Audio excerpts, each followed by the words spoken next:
Monsieur le Président, bonjour chers collègues.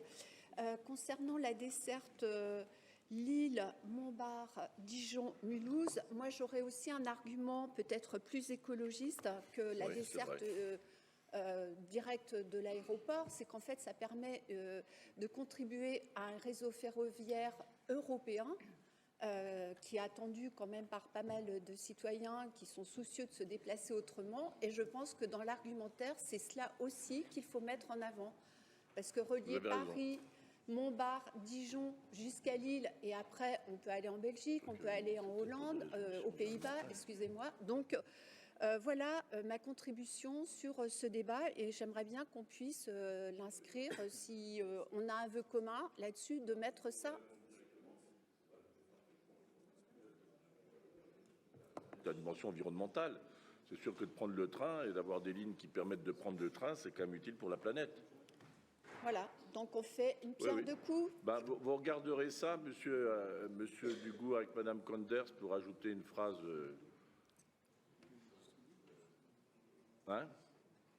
Non, il faut qu'on parvienne à une convergence pour porter ça, mais vous avez. Alors, je trouve que ces contributions.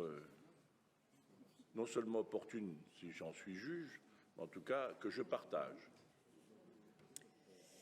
Et puis ensuite, concernant notre débat sur les orientations budgétaires, pour souligner que en cette période de l'année, évidemment, toutes les collectivités se projettent avec plus ou moins de conditionnels dans ces préparations.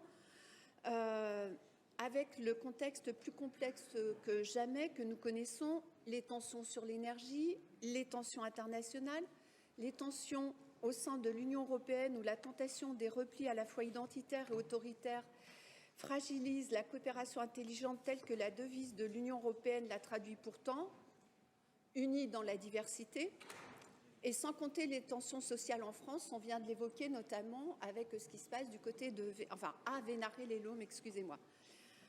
Un mot sur l'inflation. Rappelez quand même qu'elle n'impacte pas de la même manière selon les niveaux de revenus et du fait des inégalités globales qui ont fortement augmenté depuis la crise financière de 2008. Dans le rapport que vous nous avez présenté, que nous allons étudier tout à l'heure, il est fait référence à cette érosion de 1% du pouvoir d'achat constaté.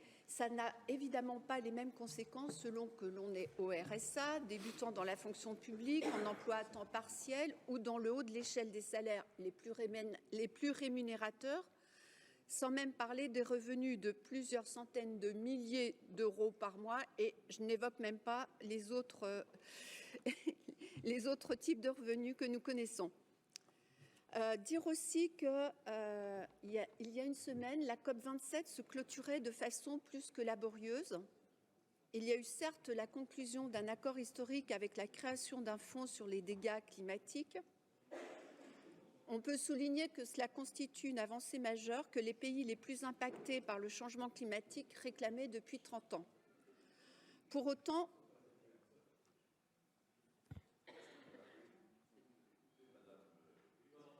Madame Mervieux. Excusez-moi. Voilà, faut vous pencher. Vous voulez que je recommence depuis le début? Non, non. Non, ils avaient déjà compris un peu le début, ça va, mais c'est maintenant que ça s'est. Vous éloignez du micro, donc je vous invite à vous en rapprocher.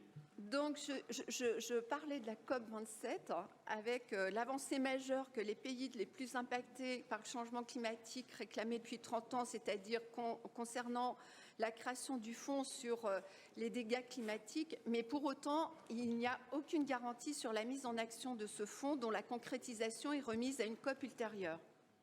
Et dans le même temps, en Europe et en France, il y a le recours au gaz de schiste états-unien et au pétrole pour compenser la fin de l'accès au gaz russe en attendant la finalisation des nouveaux marchés avec d'autres pays producteurs de gaz. Et ça, c'est entre autres les conséquences des atermoiements depuis des dizaines d'années pour le développement du mix des énergies renouvelables, pour un vrai plan national de la rénovation thermique des bâtiments, pour la lutte contre le gaspillage sous toutes ses formes et le soutien à des consommations différentes. Ces atermoiements aussi qui ont conduit à la fragilisation structurelle du ferroviaire concernant le fret, mais concernant les voyages, on vient d'en parler. Dans le document sur la préparation budgétaire, il y a un graphique qui est très éclairant quant à la baisse de 10% de la consommation de gaz pour début 2023, permettant de maintenir les stocks en quantité suffisante. Et on connaît parfaitement les différents leviers, le 19 degrés dans les habitats, les bureaux, les commerces, la réduction de l'éclairage public, d'autres organisations du travail et de la production dans les entreprises. Et évidemment, la rénovation thermique a amplifié plus que jamais. C'est en filigrane aussi, non pas qu'en filigrane, c'est aussi des sujets que nous verrons tout au long de la session. Je voulais mettre en avant un autre élément de contexte pour cette préparation budgétaire, le retour du pacte de Cahors, qu'on appelle maintenant pacte de confiance. Ce pacte de Cahors, même si ce n'est pas dit ni présenté ainsi, c'est clairement quelque chose qui est dans la même finalité, brider les dépenses de fonctionnement et donc pour une majeure partie, celles concernant les personnels et les agents, et évidemment ça impacte notre collectivité. L'objectif de la réduction des dépenses réelles de fonctionnement planifiées d'ici 2027 ne tient pas compte de la situation du pays par rapport à la dégradation des services publics locaux, de leur implantation pour assurer les équilibres territoriaux, de la situation sociale contrastée des populations et du vieillissement de celles-ci.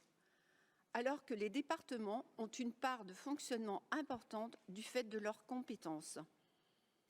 L'implication des collectivités dans la baisse du déficit public de l'État via la loi de programmation des finances publiques 2023-2027 est encore compliquée par la suppression graduelle de la CVAE, à quoi s'ajoute la double peine avec la DGF qui figée d'une part et la nouvelle contribution inflation pour les collectivités d'autre part.